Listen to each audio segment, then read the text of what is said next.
Yo, this is Rampantilla already. Pulezidenti w'eggwanga lya Kenya William Ruto ayongedde okulumya abatuuze b'eggwanga lya Uganda bw'agondomodde ku batuuze be ekyuma ekikola capati era nga batutegeezezzaako nti ekyuma kino kifulumya capati eziwerako ddala akakadde kalamba mu lunaku lumu bwe ruti.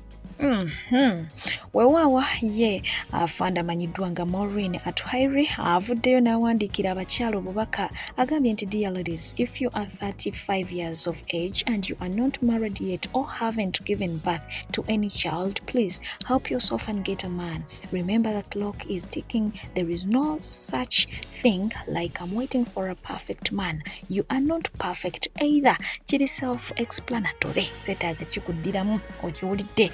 Mufumbirwe obudde bugenda muzaala abaana ebyo bimubuuza nti mulinda abali perfect nammwe simu abali awo abatuukiridde ennyo naye nga yo omukyala amanyiddwa nga Shira Tusiime Yesono news anchor mulambirira ye avuddeyo n'amwanukula n'amugamba mukwano okwagala twagala naffe okufumbirwa naye abasajja olowooza bo balabika abasajja babbula so munnange gwamulina mukwate ng'akalira k'omwana ndowooza weewaawo ye omukyala amanyiddwa nga Patience Ozoka yesikyaddaaki amazina atuuka mu ggwanga lya Uganda era nga ono awerekeddwako omukulu amanyiddwa nga Kanayo oyo Saabalogo era abasinga obungi bamutegeera mu ddogo kakati nno bano beeyunze oba beegasse ku mukulu amanyiddwa nga Noah Ramsey Junior ngono yabasooka okujja kakati nno bagenda kuba nga ate babeera ku Serena Hotel olunaku olw'enkya mu Icon Awards 2025 naye nga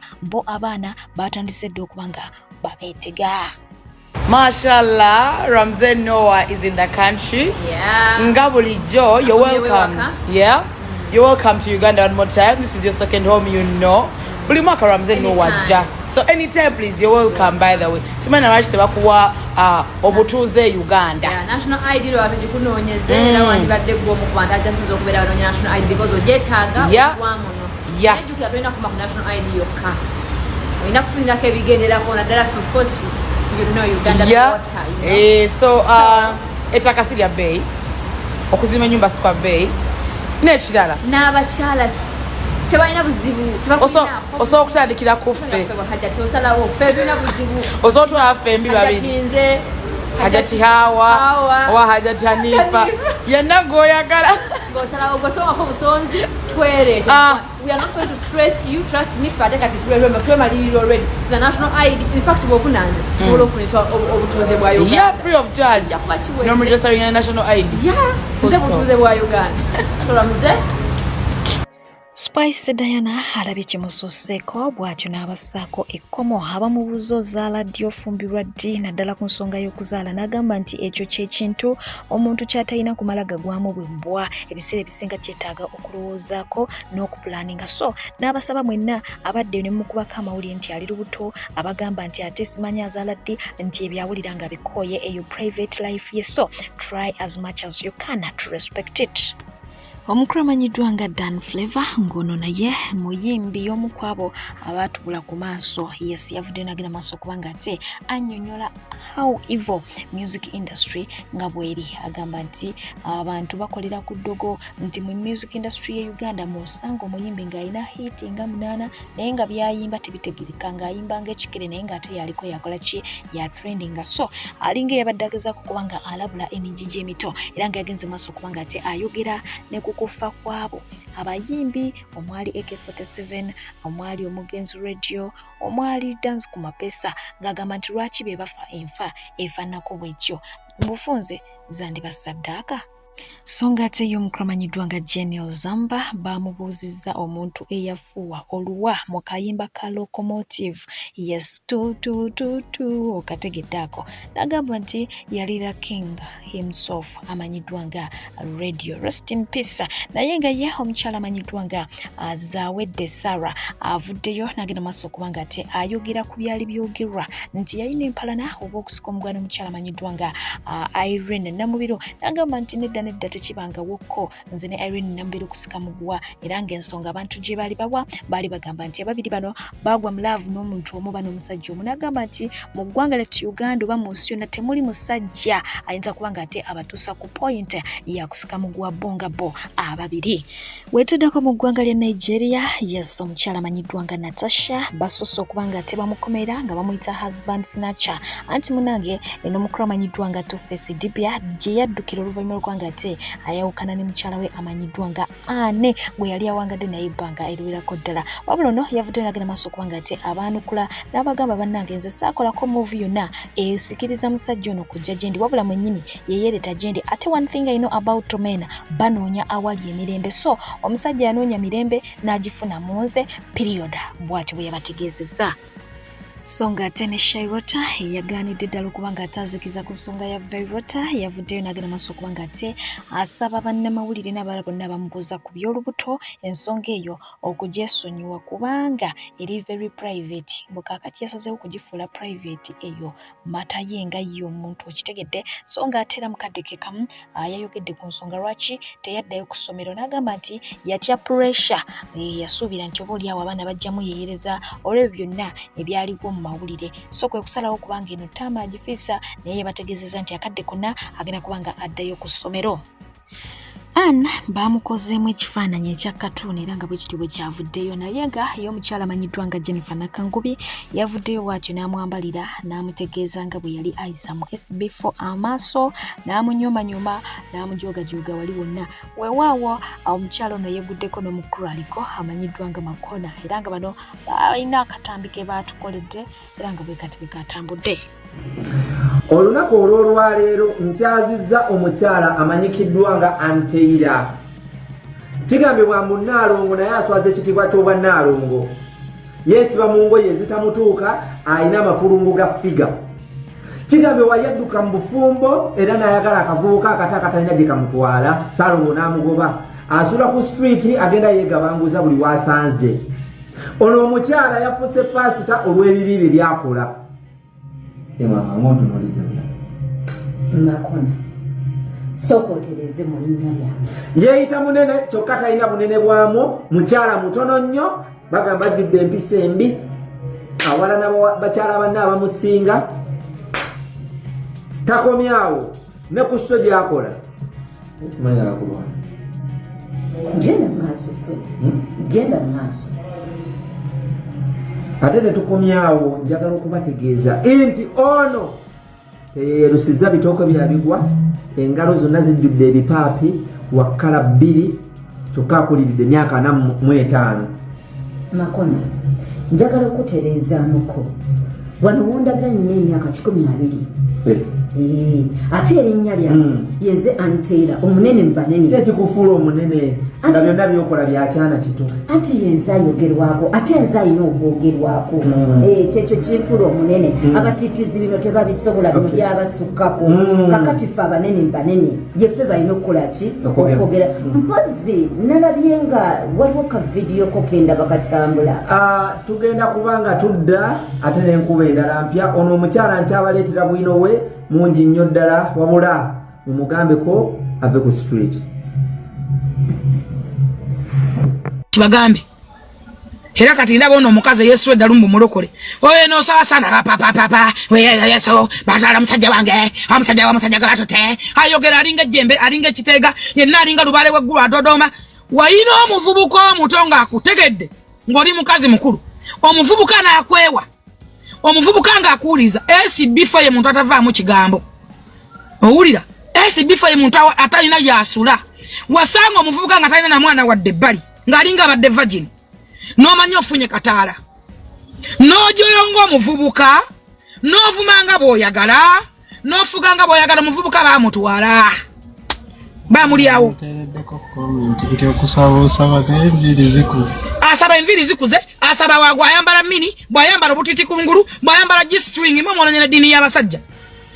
Ate kankugambe kasita wavaayo n'omanyira Mama Fina. Nabagamba Mama Fina ye mulogo nnamba emu ku lukalu lw'ensi. Mama Fina yateeka mu balongo basente ezisukka mu miliyoni 3.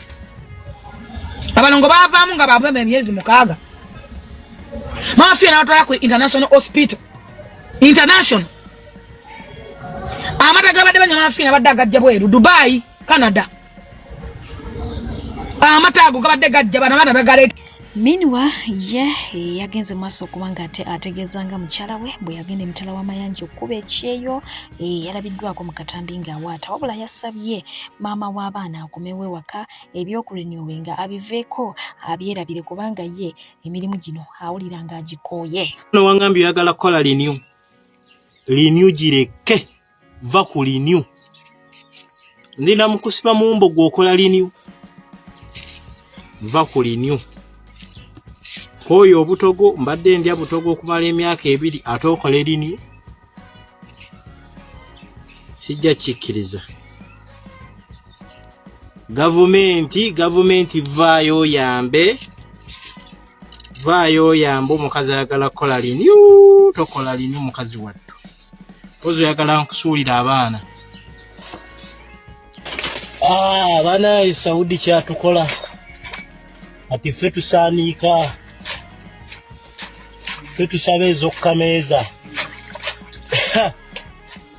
kino kikambwe kanteekemu endagala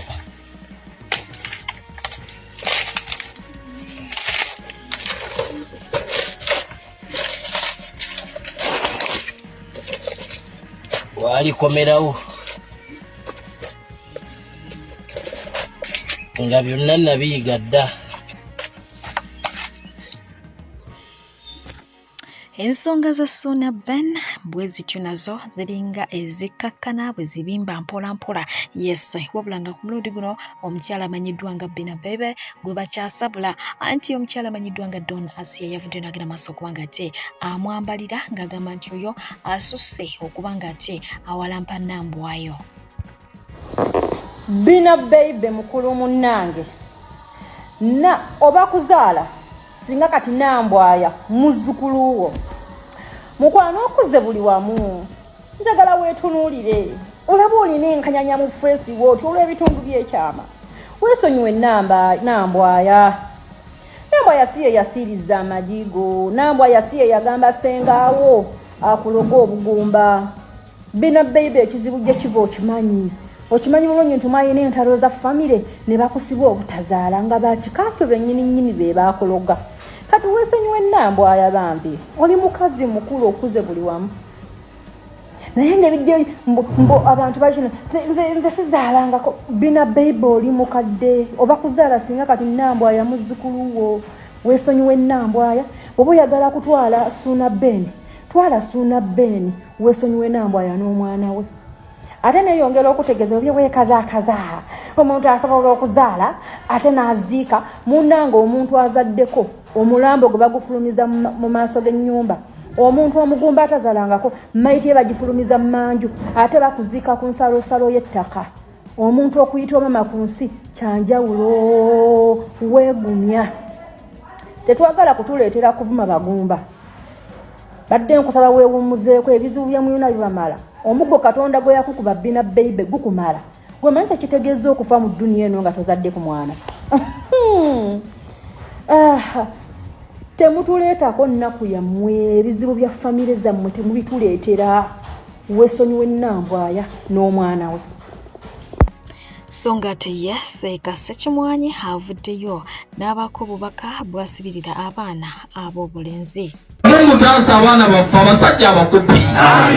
Allah bannyinaffe bataasa abasajja abakopi. Abasajja batavaako kantu. Abasajja aleka akakaaga n'abuza accountability. Ennyaanya zino waziguze mmeka? Allah wa abasajja baŋŋonze. Abasumulula riziki innaka anta qadirun ala kulli shay'in ya arhamar rahimin. Ennaku zino baserebu bamwe tebakyalina budde eggaali nabo baziyisiza ddala mu abo ababa bazibayisizaamu. Wuno Babije yassa musajja mukulu Kavuma yamugambye nti musajja wumula amugamba mukwano gwe abaawumuza ekiwalaata ate nga ye anavyo omwana yavuddeyo n'amugamba nti koma nnyo. Bw'atyo n'agenda mu maaso okubanga amugamba nti amagezi olabika ogaleka mu ttooyi buli lw'ogendayo. navyo naye yavuddemu omwasi weewaawo jjojjuzi yavaayo n'ategeeza nga bwe yaloota ekirooto ng'avuga pikipiki naye nga pikipiki gy'avuga erina omupiira gumu n'abuuza nti ekirooto ekyo kitegeeza ki waliwo omwana eyamuganye kitegeeza nti kovuga olupanga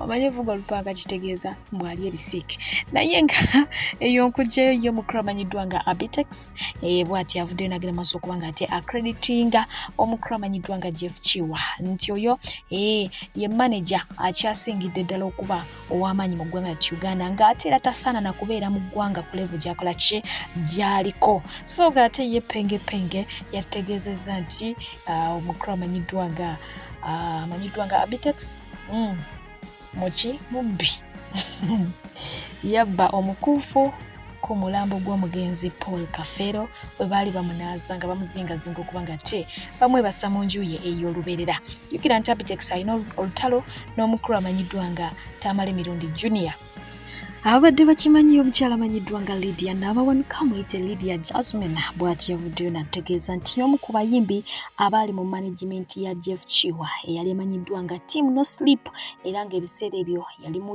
ye King Saha, Queen Shiba, omukulu amanyiddwa nga Palaso okitegeera so agamba nti naye management yasobola kuba nga ate mukolera ensonga lwaki abantu bangi tebasobola kukitegeera nti yaliko mu Team No Sleep naye nga yavaayo weewaawo yagenze maaso okuba nga ate era asaba bannamawulire n'abantu ab'enjawulo okukomya omuze gw'okwogera samwasamwa ku bantu bye batategeera oba mu bufunze muyite kalebule nti mubeera mwonoona amannya g'abantu ate ge bazimbidde ebbanga ate nga ye omuyimbi wa gospel amanyiddwa nga Daudi Mugema ng'ono yalabikirako nnyo mu mawulire ebbanga eriyisaawa emabega ng'asaba buyambi oluvannyuma lw'okufuna ekirwadde ku mugulu yavudde bw'atyo n'asiima buli kinoomu azze ayimirira naye mu mbeera gy'azze ayitamu era nga we twogera agenza ddengulu kubanga asobola n'okutambula ku lulwe kati oba okiwulidde so ng'ate ye pulezidenti w'abayimbi ba gospel omukulu amanyiddwa nga Lanek ateekateeka ekivulu wabula ng'onaavuddeyo n'akoowola pasita Kiganda okuba nga ate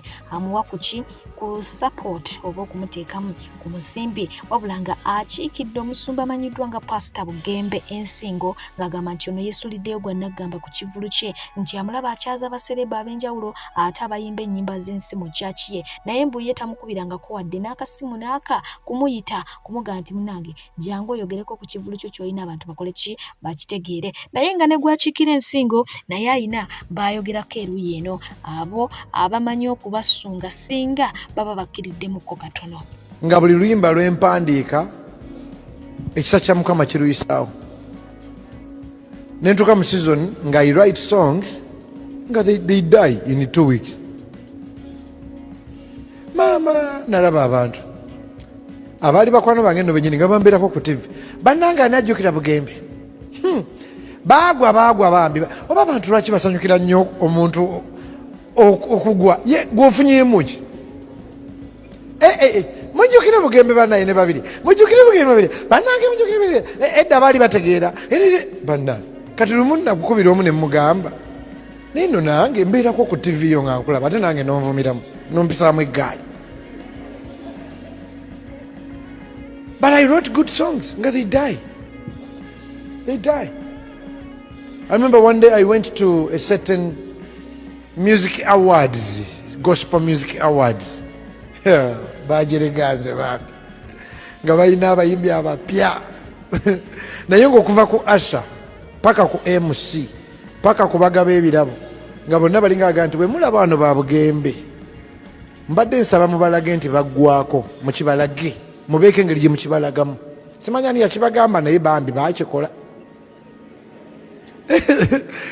tulina we twayingira olina agamba guys even Wilson Bugembe atuuse 3 people clapped kulwaki sirina luyimba luliko ate n'abatuddewo bonna bayimbi bapya ate batukoowa balaba nga era tuzotwala ebirabo byabwe balinga baga naye mmwe mukimye eki MC n'agamba nga mukoowa bubi nga mwabakubiranga engalo wano nga nange wendi oluga nti balinda ŋŋende amina ne baleka batekayo simanyi biki. The next song is Bye, gunde. Nga wamakinga sure gwasembye. Stabu wa natolo. Iyinga tebikola. Bane bampa kishopuli. Sitabu wa natolo. Banangi. Bampa kishopuli. Sitabu wa natolo.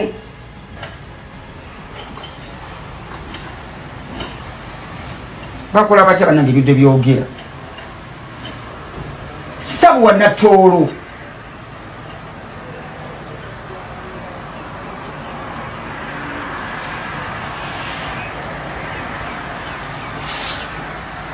Balabika bampa kicupuli bagamba oyogera wano n'oyogera mbu ebintu ebiveera sitabu wa natolo.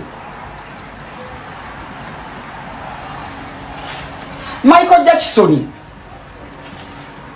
abasati kamu setting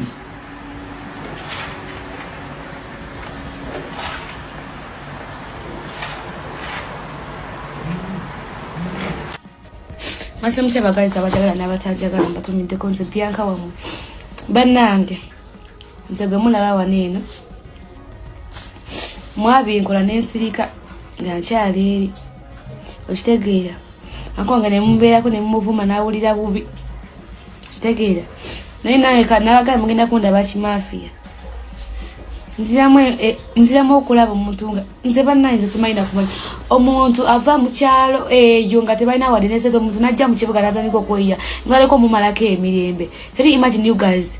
Okitegera ekintu bwe kityo nze naye munneesonyiwe gwe mukazi gwe yaze n'okomentinga ku vidiyo yange sigenda aleka komenti yo naye neesonyiwa bananga addamu okumanyira nga waneeno temwanyamba ngenda balagako buli omu andabe bulaba neesonyiwe okitegeera nze nabakola ki nze nga nasirika nembaleka nemukola bye mwagala nembalaga nti nkyuse neze buli wenkyuka nzira mabega ate nga nali mu maaso mubadde ki leave people to be Dibana izaddamu okunjoge addamu okumpa zemugenda kumpanga ensonga lwaki bumwango bamwaddawa bubango bamwaddawa mwanyamba sadda kukubeera kati ndaba addamu okummanyira mummanyira waneno kati mugenda kundisa kati ndabe addemu commenting ekintu ate ngenda byekola kale ndi mwana nina kabira social media can you imagine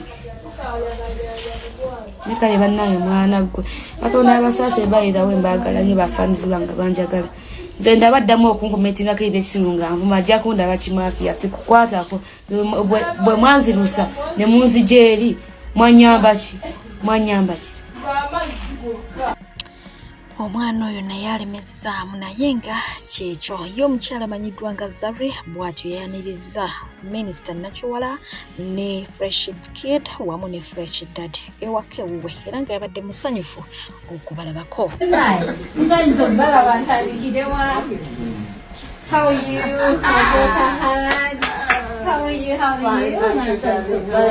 You're welcome. You're so welcome, Banange. That's a bit of a move up and down, you know? Yeah. Hey, I'm enjoying to go. Hey. How are you? Very fine, thank you. Chitu. Mugori call again. When did you arrive? Abalungi abatuuliriza era abatulaba olunaku olwaleero tukyaddeko ewa Sheikh Ashraf Dembe. Sebo nsanyusa okubalaba amannya agange nze Sheikh Ashraf Dembe akola ku bizibu by'enjawulo omuntu singa aba alina ebirwadde musomereddwa tumuwa amaziga alukuya nga bw'obadde ogalaba tugenda abantu ku kyoto ne twokya emizimu emibi egibabaamu n'okulomba edduwa abantu singa abeera ng'ali wano atuuse nsobola okumulombera edduwa ne waba atatuuse nga mpadde amannya ge naye ng'ali wala neetaase enamba yange yeeno eri 0707363711 nammwe bannyinaffe abali ebweru oyagala okuba nti oyagala okulombera ku dduwa ng'olina ebizibu viza zibuze amaka gakolongotana sente zikola zimpita mu ngalo ojja kumpeereza ekifaananyi kyo n'amanyago ebyo byokka bijja kummala nja kukulombera edduwa ojja kutereera olunaku olusembayo mu mwezi mba n'edduwa eyawamu ffenna n'abalwadde bange abakadde n'abapya. Salaamu alaikum warahmatullahi wabarakatuh. Otambudde obwoya ne bukugwa ne kuntumbwe ng'onoonya mirimu ofereddwa abafere bangi toddamu kumagamaga kankwanjulira Malden International Labour Consultants be bakugu abaakakasibwa okutwala bannayuganda emitala w'amayanja mu nsi nga Qatar, Saudi Arabia, Jordan, Kuwait, UAE, Bahrain era nga bano bakutuusako emirimu omuli security, waiters and waitresses, maids, cleaners wamu ne baristas. Basange wali eri ennamuŋŋoona oba bakubire ku nnamba zaabwe ez'essimu 074 738 21 oba 0772 83 00 oba 0787 95 23 29 be bokka abagenda okusangula ennaku ku mutima gwo. Beba Malden, shipping life into a unified destiny. Nakugamba nyumirwa nnyo okuweereza ate ne nkutuusa ku nkomerero y'emboozi yessa. Twatuuseko amawulire olunaku lw'eggulo ag'omutono ng'abuze era ng'anoonyezebwa wabula nga yabadde abbiddwa ayinza okuba nnaniwe. Maama gwagamba nti babadde bamaze ebbanga naye nga omuto yazuuliddwa era nga maama yavuddeyo okusiima buli kinoomu eyataddemu ekipawa okulaba nti omuto ono azuulibwa wabula nga yavuddeyo n'atunnyonnyola byazze bitya omwana we okubbibwa. Wuliriza ku mboozi oba oliawo wandifunamu naawe ekyokuyiga eri abantu bano betufuna okuba nga ate batukomako ewaka. Polambalamba awo ngenda okuba nga ate mbateera olunaku olwaliro era nga mbadde pijje okubaweereza. Lwaki nedda mubeere bulungi mungaba nkomire mweraba. Bana TikTok mwasize mutya kansule mwasize bulungi banange neyanziza byonna bye mukoze kuba omwana wange namufunye. Omwana namufunye baby Ivana endi naye nenga neyanziza mwena abampostinze mwena abamulanze tweyanzege kamanyumize ku mboozi yenge gye batutemu omwana ono kakati ono omwana badde bali mu kujja mu kibuga ye ne jjajjaawe bajje basanga mu kibuga kuba twali tulina ne tulaga maama ng'ategeka mwana mama ngatika mwana nga wako wamumuza ng'ayingira mu kisenge agenda ajjeyo ensawo zaadi saa zigenda kuwona mwenda. Rachel nabbaawo omwana n'atambula n'agenda. Mpulira bulungi kati wayiseewo eddakiika nga 2 munange musooka tugamba oba Justin mama nangamba ono najjewo omwana wo simulaba naye bwalazeewa kyoza maybe afulumyemu wabweru ali kumpi mwana gwe twagenza okulaba weeyungudde dakika 45 ntandika mama nankubira nenenya boda speed nenkomawo kati tandika okunoonya omwana netandika okunoonya omwana naabula ne tunoonya mukubo musirikeko namwemalirize omwana tumunoonya mukubo omwana tumunoonya buli wamu omwana ng'abuze ne tumanya kati bweba eyingidde essaawa emu n'ekitundu tugenda kweza essaawa 2 omwana tetumulaba omwana alabika akoze eki abiddwa bino ebintu bijjo mbiwulira ku mawulire banne nga simanyi nti no kisobola okuntuukako nga ngenda ku poliisi nkole statement bambuza omukozi wamujja omukozi yava abanne nga manyi omukozi gye yava omukozi nga simanyi gye yava nalina namba ya maama we neyataata we essimu yange recently bagibba byalimu essimu nga mbadde sikyalina kyekola kyenina kati nga tukola statement nga tuva ku poliisi y'ebulenga nga tugenda ku poliisi mbadde nkya recordinga ne baba bankubira munange nga tugenda ku poliisi tukola statement nga nga tufuna call data y'essimu atandika tracking omwaka kati nina mu mboozi byenkoze eki byembuse omwala ono mufuna ntya omwala ono waliwo omukyala eyamundeetera naye omukyala simanyi gyava ngaomuntu naaba omumanyi nangamune naye omunange omuwala wange asokukolera buli naye ngaomuntu oyo tomanyi gyava jasi omumanyi mwesisinkana bwe bityo kati mama omwana oyo nampa omwana oyo natandika okunkolera back in the days nali nkyali luuti ebiseera ebyo so omuwala yali yankolerako ndowooza nga ndi luuti okuva nga lwa myezi nga 2 paka ngaawo myezi 8 nga naatera okuzaala mpulira bulungi omuwala oyo naye naatera okuzaala gafiirwa taata we n'agenda n'addayo mu kyalo kati ankubira essimu ng'ayiseewo ebbanga ngamba alo nani narooga mbale gyakoma okujja kukola ki kukola engeri gye yali omulungi nze nga bwe nali ndowooza nga te si kituufu awaitsoke wali mulungi wegakoma olweri nadde nina omukozi wange ayadde ankolera jangu munange ngajjanga akomawo naye mumanyi mission emuleese ngaze kunona mwana wange mugayina omusajja gwe yali mbeeyo mbu yamufunyisa olubuto era yazaala omwana sabaddanga ajja ebifaananyi by'omwana wange ono ku tiktok n'apostinga buno yono omwana gwenkoze eki gwe yazaala kati gulwadde amutwalidde omwana we era okufuna omwana ono kwabadde kwanguwa kwade kuba twakozeseza obwangu obw'ekitalo ne tufuna call data abantu babadde ayogera nabo ne batandika omutrackinga kati yadde atwalidde omusajja omwana naye simanyi kigendererwa kye bwe batrackinze babasanze nga bali abantu basatu tukira omwana yamututa essaawa 9 omwana wange okutuuka ssaawa emu ngaokuva ku ssaawa 9 paka ssaawa emu nga talina kye yalidde kati eno gye bamusanze nga bali omwana wange n'oyo Rachel yatuta omwana omukozi n'omusajja n'omukyala omulala kati nga bagamba ono omukyala yabadde nabo ng'agamba ye maama w'omulenzi in the first place ye statement yawadde mbu ye maama w'omulenzi era yabadde azze kukebera mwana ono alabe omwana oba ki oba waabe naye mbajjukiza omulenzi yabadde wa bulaaka nga ne maama wa bulaaka nga tebasobola kuzaala mwana mweru nga kyasazze okuzaala omwana omweru bwati mutini okitegeera kubona omwana mweru lwakuba tatawe eki tatawe mweru nga tebasobola kuzaala mwana oyo kati twaba trackinze ne tubafuna ekiro ndowooza zadde zigenda nga mu ssaawa 2 naye nga baba trackinze okuva ssaawa nga mmeka ssaawa nga 10 nga tulyoko tuyinga kati bamubuuza ono enkolagana mugijjawa ng'agamba mbu ye maama w'omulenzi era badde azzekebera mwana omulenzi gagamba nti ono anetedde omwana wange agamba munono omwana wange naye nze ne mugamba ono omwana omweruwe nti nyinza nti okumuza tuyinza kudeetera mu kyotala nze nga ndi muddugavu maama w'omulenzi agamba ffe mu kika ekyaffe oyo yabadde ayita maama w'omulenzi mu kika ekyaffe taliyo mwana mweru taliyo muntu mweru kati oyinza otya okuleeta omwana omukyotala bw'ati bannange mulowooza waayise mmeka ng'ate omukazi abadde agamba muno omwana w'omwana baddamu bamubuuza omuntu omulala amuggyako interview omusirikale omulala agamba oyo nno olowooza mwana wange si mwana wange sinza amuzaala simumanyi nakumumanya naye just tuli ba mikwano oshega tuli ba mikwano just bannange kwegamba ng'ebintu byonna byeboogera tebikwataga naye badde agamba muno maama w'omulenzi simanya nnyazaala woli Rachel yabadde abbye omwana wange mbw azzekebera mwana ng'ate mu kusemba yagamba si ye maama w'omulenzi just bemanyidde mu whatsapp group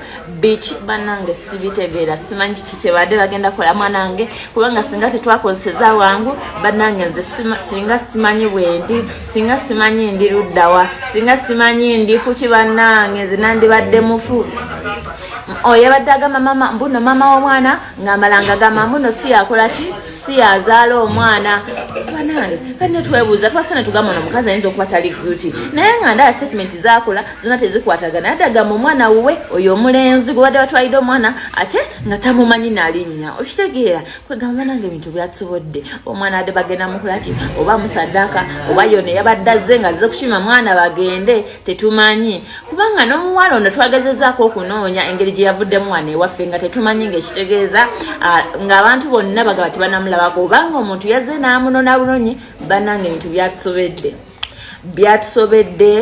byatusobedde statement tezikuwatagana buli omu ayogera kiki simanyi omwana abadde bamutwala kubanga imagine omwana ataliwo yamutambuza n'amujja ebulenga babasaze nate teringa ku Centenary Bank natete ku Centenary Bank ate nga tumaze backtracking so simanyi omuwala kiki yabadde ayagala omuwala kyeyabadde agenda kukola bali ku polisi abanganizeeyo leero ku ssaawa 3 naye omwana ono yalwadde bambi guladdeko omusujja era bamutaddeko ecupa yesterday ne kakati akyalina temperature nendowooza wakuba agenza akola ki ate leero naye nga temperature ekyali waggulu yatudda mu ddwaliro ndi awo ndi confused badia it is a long story. Nja kubanzi baleetera mu party mpola mwakuba ebimu maybe sinateera bulungi embozi kujunyumya ngaeteredde bulungi naye nga kyekiri bwe bali bulengano ku police station era ngenda okusiiba ako ngenda soka mu ddwaliro soka etwaleko